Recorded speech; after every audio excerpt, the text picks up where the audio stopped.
Hello नमस्कार दोस्तों, उम्मीद है आप सभी लोग बहुत अच्छे होंगे।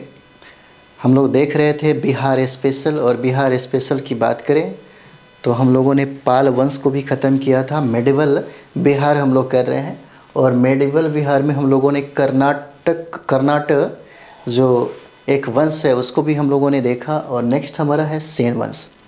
सेन वंश से भी प्रश्न पूछे जाते हैं, हालांकि यहाँ से ज़्यादा सवाल नहीं है, बहुत कम है, लेकिन पूछे जाते हैं। तो चलिए हम लोग इसका शुरुआत करते हैं, है ना। ये हमारा हो जाता है सेन वंश, और बिहार स्पेशल का ये सबसे बेहतरीन आपका सेशन चल रहा है।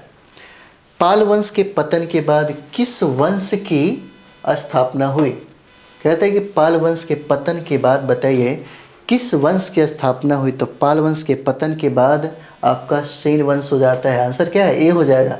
कहता है कि निम्नलिखित में से किसने सेन वंश की स्थापना की थी, है ना। सेन वंश की स्थापना किसने किया था? सेन वंश का संस्थापक कौन हो जाते हैं? तो ये सामंत सेन हैं, इनका नाम सामंत सेन हो जाता है। सामंत सेन ने ही सेन वंश की स्थापना किया था, है ना। और यह जो सेन वंश आया पाल वंश के पतन के बाद ही यह सेन वंश आता है। सामंत सेन किस वंश के शासक के अधीन सामंत था? तीसरा नंबर सवाल। तो देखिए पाल वंश के ये सामंत थे, है ना। आंसर क्या हो जाएगा? सी हो जाएगा। तीसरा हो जाता है इसका सी, है ना। तीसरा का आंसर क्या है? सी। पाल वंश के ये लोग सामंत थे, और जैसे ही पाल वंश का पतन होता है इन्होंने सेन वंश की स्थापना कर दी, और सेन वंश के जो संस्थापक है सामंत सेन हो जाते हैं, है ना। चलिए आगे हम लोग बढ़ेंगे। अगला प्रश्न है हमारा 4 नंबर सवाल। देखिए आप 4 नंबर सवाल है, कहता है कि किस शासक के समय सेन वंश पूरी तरह स्वतंत्र हो गया, है ना। 4 नंबर सवाल क्या हो जाएगा? कहता है किस शासक के समय सेन वंश पूरी तरह क्या हो गया? स्वतंत्र हो गया। और ये जो शासक है इनका नाम है हेमंत सेन, है ना। और सेन वंश का शक्तिशाली शासक बताइए कौन हो जाता है? 5 नंबर सवाल। तो ये विजय सेन हो जाते हैं। इनका नाम क्या है? विजय सेन है, और यह सेन वंश के सबसे शक्तिशाली प्रतापी सम्राट है। अगला सवाल कहता है किस सेन शासक की जानकारी देवपाड़ा ताम्रपत्र लेख से मिलता है? और यह सवाल बहुत VVI है आपके लिए, है ना। और ये जो शासक है विजय सेन हो जाते हैं, है ना। कौन हो जाएंगे? विजय सेन हो जाते हैं। और विजय सेन की जो जानकारी है वो देवपाड़ा ताम्रपत्र लेख से हमको प्राप्त होता है ना। चलिए आगे बढ़ा जाए। 7 नंबर सवाल हम लोग देखेंगे। 7 कहता है किस सेन शासक ने नान्यदेव को पराजित किया था, है ना। 7 नंबर सवाल क्या है? कहता है किस सेन शासक ने नान्यदेव को पराजित किया था? 7 नंबर सवाल बहुत भी है आपके लिए।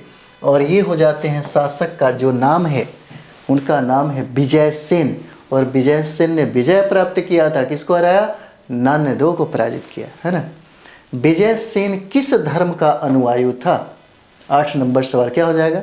तो विजय सेन जो है यह शैव धर्म को मानने वाले लोग हैं, शैव धर्म को, है ना। अगला सवाल कहता है कि निम्न में से कौन गीत गोविंद के लेखक हैं? गीत गोविंद के जो लेखक हैं यह पूछा जाता है सवाल, है ना। गीत गोविंद के लेखक जयदेव हो जाते हैं, यह सवाल पूछा जाता है, बहुत इंपॉर्टेंट है, याद रखिएगा। गीत गोविंद के रचनाकार कौन हो जाते हैं? गीत गोविंद का लेखक कौन हो जाते हैं? तो जयदेव हो जाएंगे। बहुत बार सवाल पूछा गया है ना। चलिए आगे हम लोग बढ़ेंगे। अगला सवाल हो जाएगा हमारा 10 नंबर। 10 कहता है कि जयदेव का संबंध किस वंश के शासक से था, है ना। तो क्या हो जाएगा? यही तो इम्पोर्टेंट है ना। कहता है कि जयदेव का जो संबंध है किस वंश के शासक से था? तो यही सेन वंश के शासक है। अगला सवाल कहता है कि लक्ष्मण सेन किस धर्म का अनुयायी था?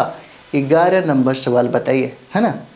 कहता है कि लक्ष्मण सेन बताइए किस धर्म का अनुयायी था? तो ये वैष्णव धर्म के हो जाते हैं। आंसर क्या है? ये हो जाएगा। सेन शासकों की राजधानी कहाँ थे? ये इंपॉर्टेंट है आपके लिए। 12 नंबर सवाल जो है बहुत इंपॉर्टेंट है ना। और ये जो हो जाएगा लखनौती और नदिया दोनों हो जाते हैं इसके राजधानी। सेन शासकों की राजधानी है लखनौती और नदिया दोनों हो जाता है ना। और हमारा जो सेन वंश है इसका हम लोग अंतिम सवाल करने जा रहे हैं, है ना। अंतिम सवाल है, किस सेन शासक के समय बख्तियार खिलजी पूर्वी भारत पर अभियान चला रहा था, है ना। 13 नंबर सवाल है, बहुत इंपॉर्टेंट है आपके लिए, ठीक है। 13 नंबर सवाल एक बार और देखिए, कहता है किस सेन शासक के समय बख्तियार खिलजी पूर्वी भारत पर अभियान चला रहा था, कौन हो जाएगा। तो देखिए लक्ष्मण सेन थे इस समय, है ना, लक्ष्मण सेन थे। इसके बाद हम लोग करेंगे तुर्क, जहाँ से सवाल बहुत ज़्यादा पूछे जाते हैं, है ना, बहुत सारे सवाल पूछे जाते हैं। तो चलिए हम लोग मिलते हैं अगले वीडियो में। थैंक यू वेरी मच आप सभी लोगों को।